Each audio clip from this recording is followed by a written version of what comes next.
Hi అండి, అందరికీ నమస్కారం. Welcome to my YouTube channel. ఈ వీడియోలో ఏపీ ఉద్యోగ మరియు పెన్షనర్లకు 18 నెలల డిఏ మరియు డిఆర్ బకాయిల చెల్లింపులపై తాజా సమాచారాన్ని అయితే ఈ వీడియోలో తెలుసుకుందాం. వీడియో అయితే ఎక్కడ స్కిప్ చేయకుండా ఎండ్ వరకు అయితే చూసేయండి. వీడియో నచ్చినట్లయితే ఒక లైక్ చేయండి. ఇక వివరాలు చూసుకున్నట్లయితే ఏపీ ఉద్యోగులకు 18 నెలల డిఏ డిఆర్ బకాయిల చెల్లింపులపై తాజా సమాచారం విషయానికి వచ్చినట్లయితే మొదటి విడత సెప్టెంబర్ 2023, రెండవ విడత డిసెంబర్ 2023, మూడవ విడత మార్చి 2024కి అయితే జమ చేస్తామని అయితే ప్రభుత్వం చెప్పిందండి. సో 2022 జూలై డిఏ 14 లేదా 15 నెలల బకాయిలు అలాగే ఉద్యోగులకు జమ అవుతాయన్నారు, కానీ కాలేదు.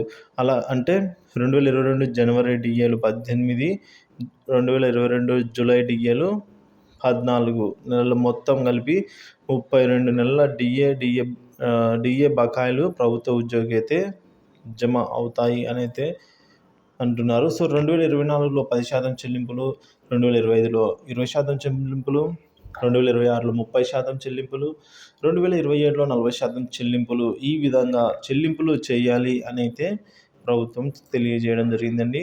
సో పెన్షన్ల పిఆర్సీ అరియర్స్ 106 జీవో ప్రకారం చూసుకున్నట్లయితే జనవరి 1, 2023 నుంచి పెన్షన్తో కలిపి 4 సమాన వాయిదాల్లో చెల్లింపులు చేయాలి, కానీ ఇప్పటి వరకు అవన్నీ కూడా ఇంకా పెండింగ్లోనే ఉన్నాయండి.